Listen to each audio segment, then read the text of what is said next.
वक्त दोनों सीख भी देते हैं और परीक्षा भी देते हैं। वक्त जो सीख देता है वो बाद में देता है, पहले परीक्षा लेता है, उसके बाद में परीक्षा के बाद में शिक्षा देता है। किंतु गुरु शिक्षा पहले देते हैं और परीक्षा बाद में लेते हैं। आचार्य तुलसी ने मेरे साथ ऐसा ही किया, नहीं हुआ ऐसा कि मुझे शिक्षित किया, और शिक्षित भी इतना किया। पहले दिन मुझे कहा कि देखो तुम जब तक 25 वर्ष के नहीं बन जाओ तब तक पुरुष को काला नाग समझना। मैं समझती नहीं थी उस समय कि काला नाग क्यों बताया पुरुष को, पुरुष तो सब घरों में होते हैं, पूछा नहीं। पर आज मुझे समझ में आता है कि मनुष्य के पास में दो ही बड़ी शक्तियां होती है, एक ब्रह्मचर्य की शक्ति, कायिक, वाचिक, मानसिक, सब तरह का संयम जिसको कहते हैं, एक ब्रह्मचर्य की शक्ति, और दूसरी दया, करुणा, प्रेम, ये शक्ति। ये जिसमें होती है वह व्यक्ति वह काम कर सकता है जिस काम को कोई नहीं कर सकता। एक गाड़ी फंस गई, बैल बुरी तरह से फंस गए, गाड़ीवान पीट रहा था बुरी तरह से, और एक व्यक्ति खड़ा था, उसने देखा कि हाँ ये तो गलत हो रहा है। वो करुणा से, प्रेम से भर गया, इतना भर गया, और अखंड ब्रह्मचारी था। उसने कहा बैलों को हटा, मार मत दे। तो नहीं मारूं तो तुम आ जाओ। अच्छा मैं आता हूँ।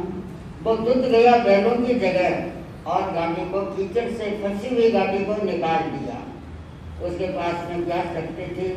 ब्रह्मचर्य की शक्ति, और एक दया, करुणा, प्रेम, ये शक्ति। ये सबसे बड़ी शक्तियाँ हैं।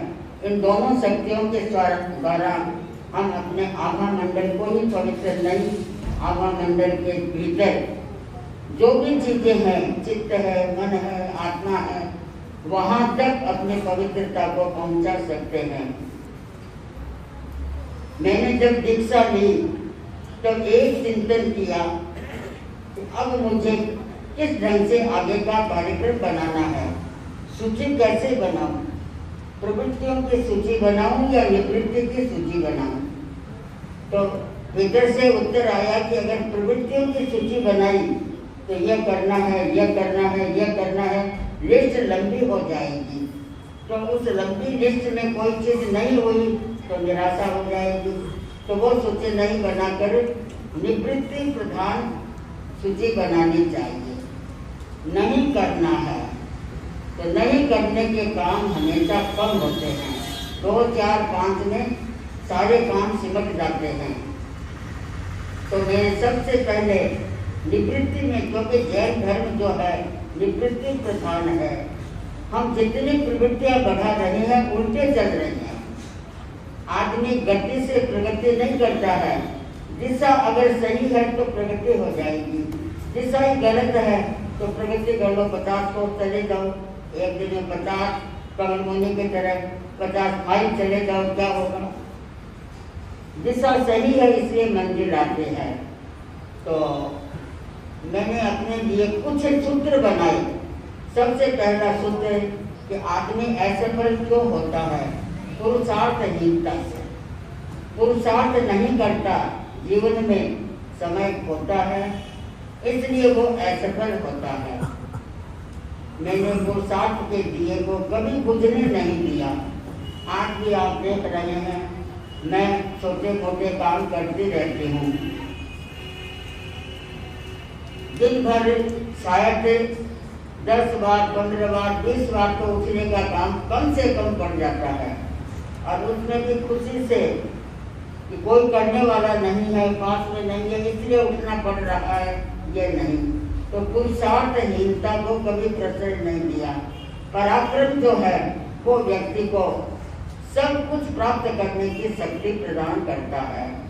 आचार्यवर कई बार पूछाते हैं जाने वाले लोगों से, राजमती जी व्याख्यान देखती है क्या? अब ये चतुर्मास में शायद 5-7 बार तो लोगों ने आके मुझे बताया कि आके ने पूछा था व्याख्यान देती है क्या, व्याख्यान देती है क्या। तो कभी गला ठीक नहीं होता है तो मन होता है अब 7 दिन के लिए छोड़ दूँ, 5-10 दिन के लिए छोड़ दूँ, पर आचार्यवर जब पुछा रहे हैं इसलिए वही शक्ति देने वाले हैं, जो पूछ रहे हैं वही सब कुछ करने वाले हैं। इस आधार पर आज भी मैं आपके सामने बोल रही हूँ।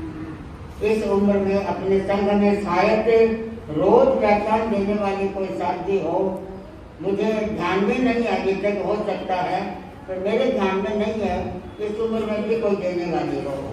ओ महाराज, तो पहला पुरुषार्थ करते रहना चाहिए। पुरुषार्थ जहाँ ढीला पड़ा वहाँ सब कुछ ढीला ढीला हो जाएगा। दूसरा, दीक्षा लेने के बाद में आदमी में एक कमी नहीं होनी चाहिए, निराशा की। निराशा जीवन में नहीं आनी चाहिए। कभी कभी मन में एक क्षण के लिए, योगक्षेम बरस के बाद एक क्षण के लिए मैंने महाप्रभु जी को पत्र दिया कि मैंने जिस उद्देश्य से दीक्षा ली थी वो मेरे सारे उद्देश्य पूर्ण नहीं हो रहे हैं। मुझे अब निवृत्ति में जाने की इच्छा है। निवृत्ति की दृष्टि से मुझे ध्यान है, योग है, थोड़ा अभी यात्रा में करना नहीं चाहती। आचार्यवर ने फरमाया एक दक्षिण की यात्रा तो करके आओ और करना सीखिए, समझा सीखिए, इनको दिखा के लाओ दक्षिण कैसा होता है। यो करके मुझे राजी किया और दक्षिण यात्रा में आचार्यवर ने वंदना करवा दी कि मैं दक्षिण जाना है। तो मैंने अपने जीवन के 4 लक्ष्य बनाए कि मेरी जीवन यात्रा तो है संयम यात्रा, जीवन यात्रा मतलब संयम यात्रा, तो उसके 4 चरण बनाए। पहला चरण बनाया स्वास्थ्य यात्रा, स्वस्थ रहना है। जहाँ तक बने वहाँ तक मैं स्वास्थ्य को गौण भी बहुत करती रही हूँ। एक बैठक में अगर 6 घंटा बैठना है तो बैठ गई, 8 घंटा बैठना है तो बैठ गई, गौण भी किया। पर देवगुरु धर्म के प्रताप से सहयोग मिलता रहा, वो गलतियाँ भी चलती रही, खपती रही। तो पहला मेरा था स्वास्थ्य यात्रा। तो स्वास्थ्य की दृष्टि से मैंने हमेशा सजगता भोजन में बढ़ती, हमेशा 12 महीने मेरे उन्नति होनी चाहिए। उठने के बाद में एक फुल्का भी खा सको आराम से, फिर भी उन्नति करना है, मात्रा को रखना है। इतनी मात्रा हो गई तो हो गया अपना काम, तो मैं विस्तार नहीं करूं। उसी का परिणाम है उन्नति का। तपस्या तो आदमी 5 दिन करेगा, 15 दिन मार्गक्रमण कर लेगा, बड़े बड़े लोग बड़ी कर लेते हैं, पर उन्नति 12 महीने चल सकती है। उसी का परिणाम है। आज मुझे आपको नजर नहीं लगाए, आज मुझे शुगर नहीं, प्रेशर नहीं, रोज की गोली न शुगर की, न प्रेशर की, न थायराइड की, न मिर्ची। जो बीच में कभी दर्द हो गया तो कोई डेली अलग बात है, वो भी बहुत कम। तो यह सब मुझे 93 वर्ष तक ये जो वरदान मुझे मिला है वो आचार्यों का वरदान तो है ही, सब कुछ उनका ही है, पर उसके साथ में संयम अपना उन्नति का। पेट में कचरा मत डालो और सिर में कचरा मत डालो, ये मेरा एक वाक्य है। सत्या कहती है क्यों बोलिया करो, आने वाला को कभी कोई डर के बीमार हो तो मरा। अरे 40 वर्ष में बीमार हो, पेट में कचरा तो नहीं डाला। आदमी को बीमार करने का एक गांव में एक व्यक्ति गया, उसने ये सोचा कि मैं इस गांव में दवाखाना खोलूं। तो गांव वालों ने कहा हमारे गांव में तो कोई बीमार है ही नहीं, दवाखाना खोल कर क्या करोगे भाई, क्या करोगे। तो उस व्यक्ति ने सोचा कि दवाखाना तो इस गांव में खोलना है मुझे, कैसे खोलूं। होटल लगा दी। अब होटल लगाने के बाद में तो आदमी को होटल याद आती है, एक नहीं 50 नहीं तो 5 तो मिल ही जाएंगे होटल देने वाले। तो होटल से धीरे धीरे होटल शुरू हो गई, पुड़िये शुरू हो गए, अमुक शुरू हो गए। अब इसका परिणाम यह हुआ, यह होते होते बीमार होते होते दवा चाहिए, दवा चाहिए, बीकानेर जाना पड़े तो गांव में अपने नौका में दवा खाना खोल लोगे, दवा की दुकान नौका में ही कर लो। तो वही बात है, वहाँ दुकान हो गई, दवा की दुकान हो गई, बीमार होने लगे दवा की दुकान हो गई। दवा की दुकान हुई तो कोई ऑपरेशन भी करवाने की जरूरत हो गई किसी को, तो अस्पताल शुरू हो गया। जो अस्पताल करने के लिए आया था वो व्यक्ति सबको बीमार कैसे बनाता है उसको आपने देखा। आज की स्थिति क्या है? आज की स्थिति क्या है? आपके घरों के बच्चे बीमार क्यों हो रहे हैं? आप गौर करें तो ये सबसे बड़ा कारण ये खाने का है। मैं आज आपको उपदेश नहीं दे रही हूँ, अपनी सही यात्रा बता रही हूँ। तो पहला हुआ स्वास्थ्य यात्रा। स्वस्थ रहने के लिए पेट को साफ रखना है, पर दिमाग को भी साफ रखना है। दिमाग अगर गड़बड़ है तो पेट भी गड़बड़ हो जाएगा। दिमाग से पेट का संबंध है। जब आपने खाना खाया तो नींद आने लग जाएगी, थोड़ी देर बाद में नींद आराम से आने लग जाएगी। क्यों? संबंध है दोनों का। कैसे है, क्या है, वो अभी नहीं। तो एक बात हुई, स्वास्थ्य यात्रा, हम स्वस्थ रहे, दिमाग में टेंशन नहीं, दिमाग में नेगेटिव नहीं, दिमाग में अमुक नहीं अमुक नहीं। बहुत बातें हैं जो इतने लंबे जीवन में मैंने प्रयोग करके अपने लिए भी देखा और लोगों को समझाने के लिए तो बहुत कुछ लिखा भी। दूसरी यात्रा स्वाध्याय यात्रा। स्वाध्याय किस लिए करें? व्याख्यान देने के लिए भी स्वाध्याय करने पड़ते हैं, आगम पढ़ने होते हैं, अमुक सब कुछ होता है। पर मैंने एक लक्ष्य बनाया कि कोई भी पुस्तक पढ़ूं तो उस पुस्तक में आधा हिस्सा लोगों के लिए रहे कि यह कहानी लोगों को सुनाने में काम आएगी, आधा ये रहे तो आधा तो यह रहे कि यह मैं अपने लिए भी पढ़ रही हूँ। निर्जरा हो रही है मेरे।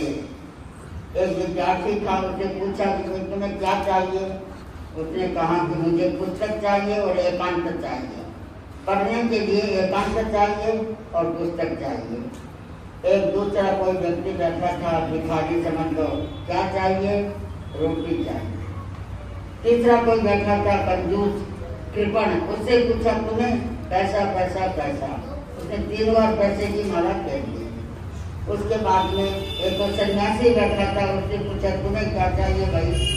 तो सन्यासी ने कहा कि मुझे जप चाहिए, तप चाहिए और चेला चाहिए। जप तप और चेला जरूर चाहिए। साधक कोई बैठा था, उससे पूछा तुम्हें क्या चाहिए? तो मैं ये साधक जो सोचता है वही सोचते रही हूँ। साधक से पूछा क्या चाहिए? चाह कुछ भी नहीं, शांति चाहिए, समता चाहिए और ध्यान चाहिए। तो मुझे शांति जब मिलती है तो मुझे ऐसा लगता है कि आज का दिन मेरा बहुत सफल, बहुत निर्जरा हो गई। आज बहुत निर्जरा हो गई, कर्म हल्के हो गए और कर्म शिथिल हो गए। तो निर्जरा जितनी ज्यादा हो तो स्वाध्याय का मतलब है अधिक से अधिक निर्जरा हो।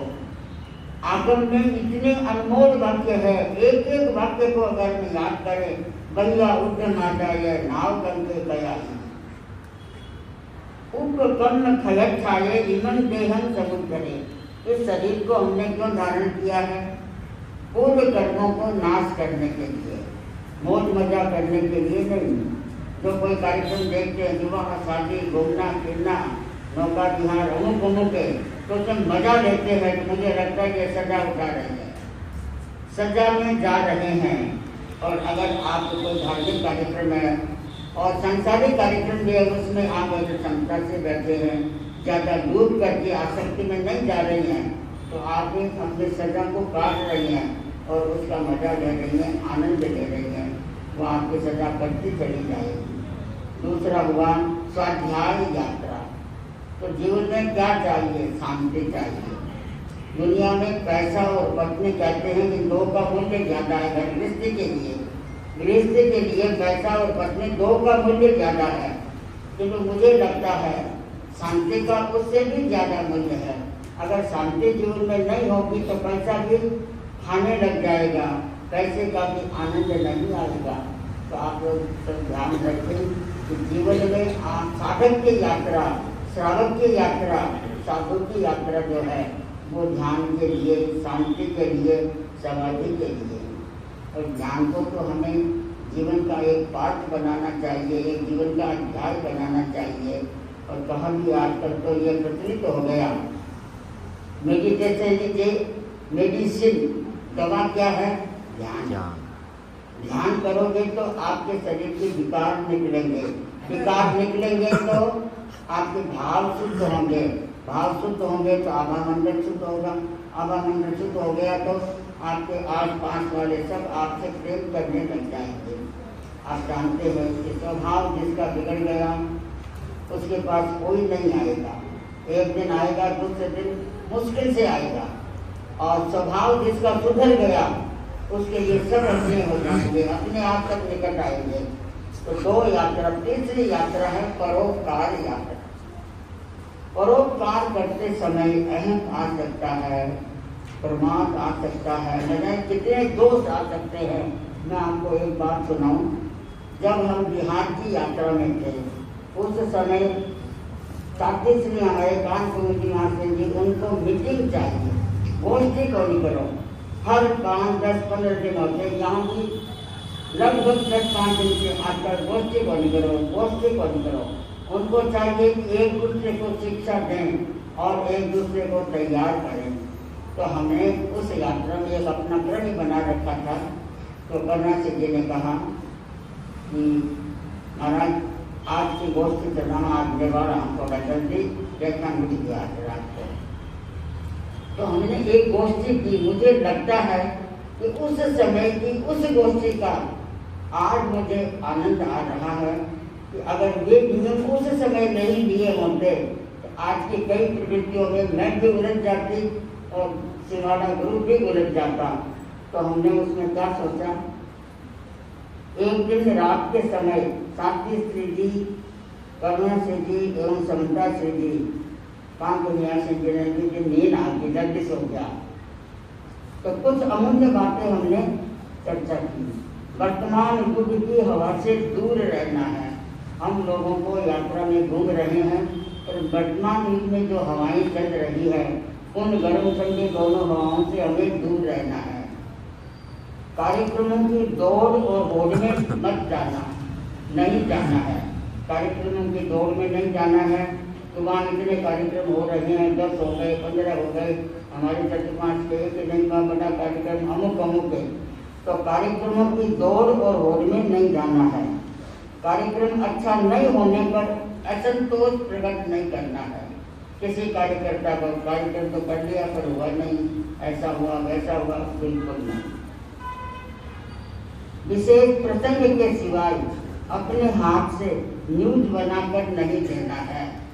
उस समय न्यूज साधु साथी बनाते थे, हम लोगों को भी लोग कहते थे। मैंने कहा भाई आपके गांव की शोभा आपको करना है, आप बनाओ। सीखना चाहो तो 1-2 बार बनाकर सिखा देंगे, पर रोज रोज यह झमेला हम नहीं करेंगे। किसी का नाम छूट गया तो नाराज, यह हो गया तो वो नाराज, ये इस झंझट में हम नहीं जाएंगे। हमारा काम भी नहीं है, ये आप लोगों का काम है, आप करो। तो विशेष प्रसंग के सिवाय अपने हाथ से न्यूज बनाकर नहीं देना है। प्रभावना का एकमात्र कारण है, संघ की प्रभावना हो, हमारे सिंघाड़े की प्रभावना हो। हमारा सिंघाड़ा अच्छा है क्या टाइटल हमें मिले, ये कैसे मिलेगा? 2 बातों से, ये बहुत गहराई से समझे। 2 बातों से। पहली बात है वैराग्य। अगर वैराग्य जीवन में है तो वैराग्य का प्रभाव हमेशा शाश्वत रहेगा। कोई माने या नहीं माने, दूसरों को वैराग्य दिखाने के लिए नहीं, किंतु अगर वैराग्य जीवन में है, अनासक्ति जीवन में है, पाप भूमिता जीवन में है तो प्रभाव अपने आप हो जाएगा। कोई चिंता की बात नहीं। और इस दिशा में कभी सोचा ही नहीं एक क्षण के लिए भी कि मेरा यह चतुर्मास में यह काम होना चाहिए, इतना प्रभाव होना चाहिए, अमुक होना चाहिए, बिल्कुल नहीं। साहब को ने बता दिया यह करना है, अच्छा लगा तो हम भाई करेंगे, करना है। दूसरा शांत सहवास। शांत सहवास, परस्पर में सहवास शांत है। आप लोगों के घरों में अगर किसी की अशांति है, झगड़ा है तो कैसा लगता है? हम लोगों को भी लगता है कि भैया हमें आर्थिक ध्यान हो रहा है, ठीक करें। तो वो हमें अच्छा नहीं लगता कि धर्म भी करें और कर्म भी करें, दोनों बातें कैसे साथ में? पर होता है ऐसा, धार्मिक भी है और सब कुछ कर रही है। जो बात तो प्रसंग से हटकर आपको बता रही हूँ कि आज ऐसे लोग बहुत हो गए, ऐसे श्रावक धार्मिक बहुत हो गए कि जो तीनों काम कर रहे हैं और धार्मिक भी है। बाप ने बेटे की पहचान करनी चाहिए, तो बाप ने कहा अपनी पत्नी से कि मैं आज बेटे की पहचान कर रहा हूँ। पहचान के लिए उसने एक धर्म ग्रंथ रख दिया, एक रमसी बोतल, एक रख दिया 100 रुपये का नोट। अगर बेटा नोट उठाएगा तो मैं उसे अच्छा व्यापारी बनाऊंगा, प्रामाणिकता की सीख दूंगा और व्यापार कैसे होता है उसकी कला सीखने के लिए कहीं भेज दूंगा। दूसरा, अगर वो बोतल उठा लेगा तो मैं सत्संग, अच्छे सत्संग में संतों के संपर्क में ला करके और इसकी संगत को सुधारूंगा, यह ध्यान रखूंगा आज से। और तीसरा, धर्म ग्रंथ भी उठा लिया। अब बेटे ने, बाप ने तो सोचा तीनों में से एक उठाएगा तो मेरी पहचान ठीक हो जाएगी और उस दिशा में उसका विकास करवाऊंगा और मैं सावधानी बरतूंगा। कल बेटे ने बोतल भी उठा ली, रुपया भी उठा लिया और एक धर्म ग्रंथ भी उठा लिया। ऐसे धार्मिक मिलेंगे, धर्म ग्रंथ पढ़ रहे हैं, बोतल पी रहे हैं और रुपये भी करोड़ों लाखों अरबों कमा रहे हैं और धार्मिक भी अपने आप को मान रहे हैं। लोग माने इसमें चिंता नहीं, लोग तो ऊपर से देखे के मानेंगे, पर स्वयं अगर ये मान रहा है कि मैं धार्मिक हूँ तो अपने साथ बड़ा धोखा है, ठगा गया। अपने आप को धार्मिक तभी माने जब पाप को पाप समझ लें कि भाई कर तो पाप रहा हूँ पर करना पड़ रहा है। श्रावक हूँ तब भी गृहस्थ हूँ, तो गृहस्थी के नाते मुझे अभी सूर्य प्रकाश ने कई बातें आपको बताई थी, आपने सुना था कि जीवन में जो कुछ भी हम कर रहे हैं उसको हम आत्म साक्षी से करें, आत्मा हमारी पहचान करें कि मैं कहाँ हूँ, निद्रा हो रही है या बंद हो रहा है, निद्रा हो रही है या बंद हो रहा है। तो मैंने आपसे ये बात बताई, उसके साथ में इस बात को मैं संपन्न कर रही हूँ। सबसे बड़ी सफलता जीवन की है गुरु दृष्टि की आराधना।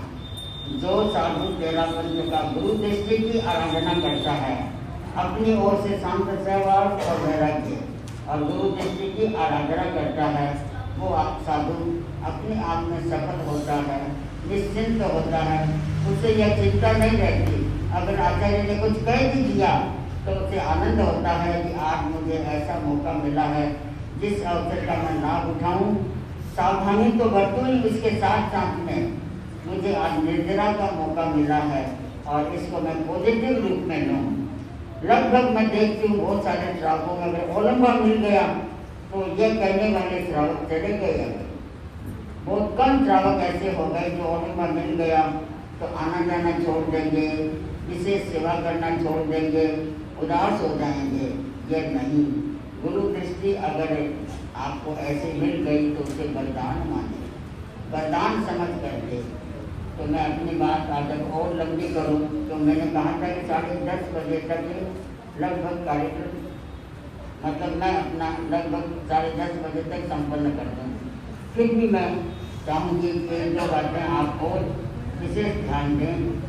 मैंने अपने जीवन में संग से कोई अपेक्षा नहीं रखी। मेरी सुख शांति का बड़ा कारण मैं मान रही हूँ। मैंने संग मेरे से जो अपेक्षा करता है मैं उसकी पूर्ति करूँ, संग मेरे से जो मांग करता है मैं उसकी पूर्ति करूँ।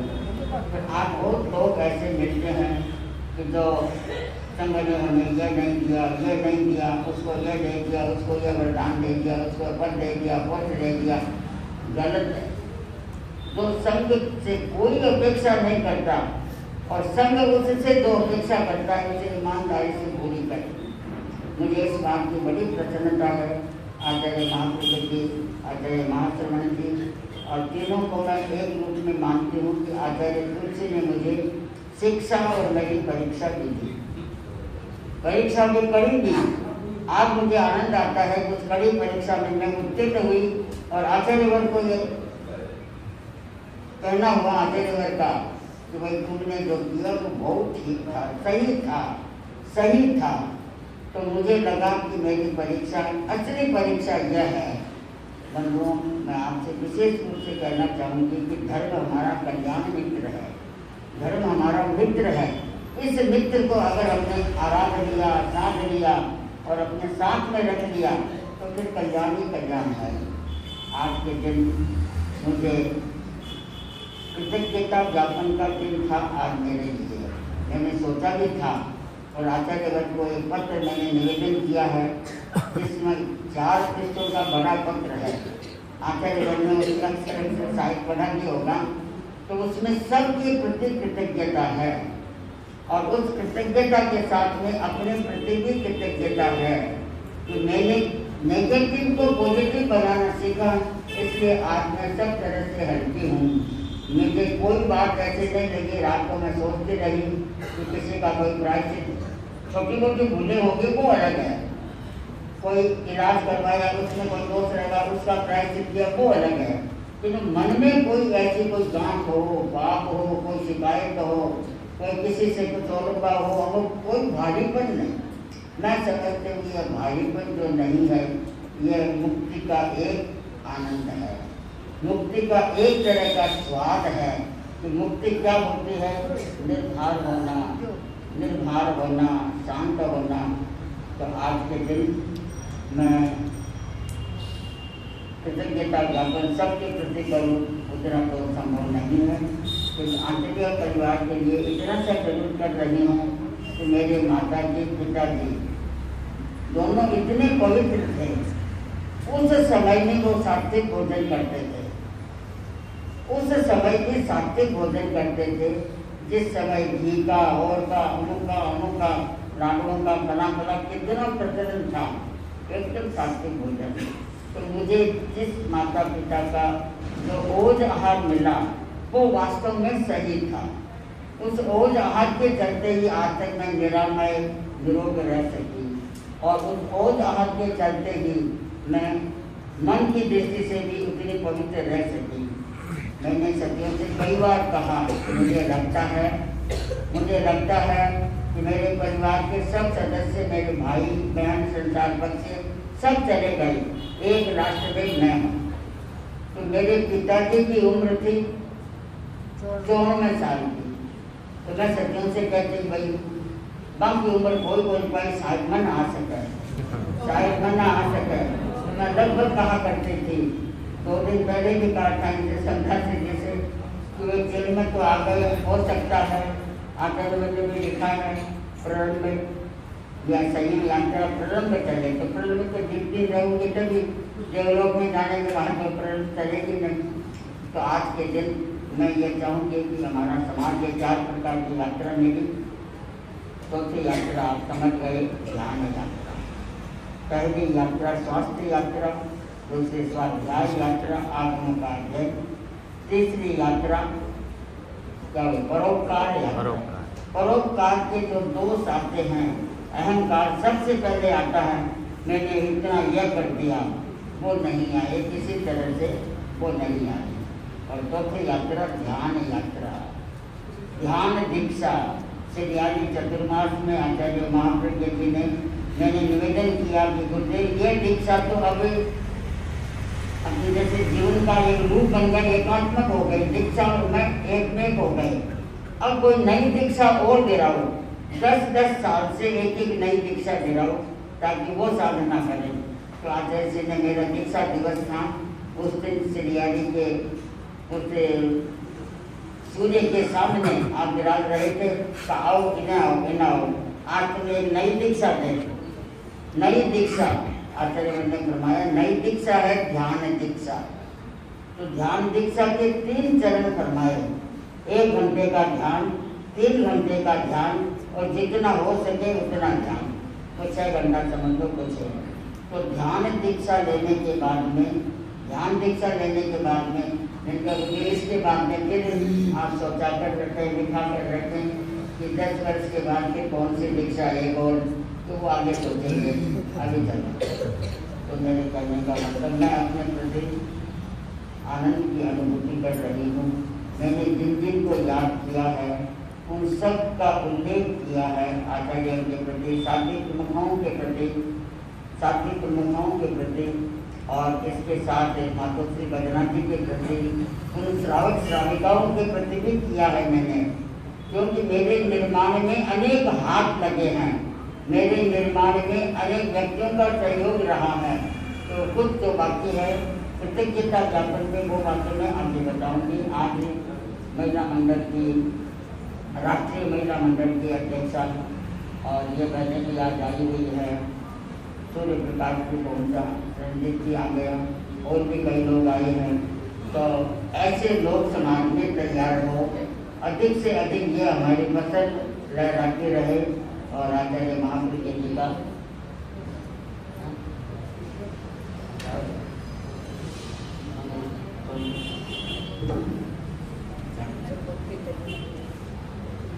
सेवा कंप्यूटर की चाहिए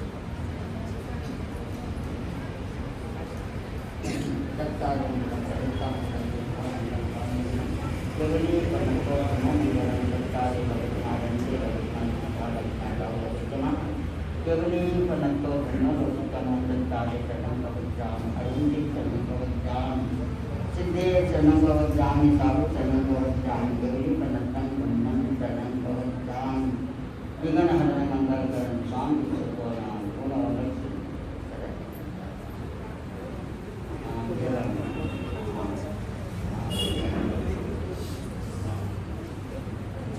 ओम अब तो एक दो महीने बाकी है उनका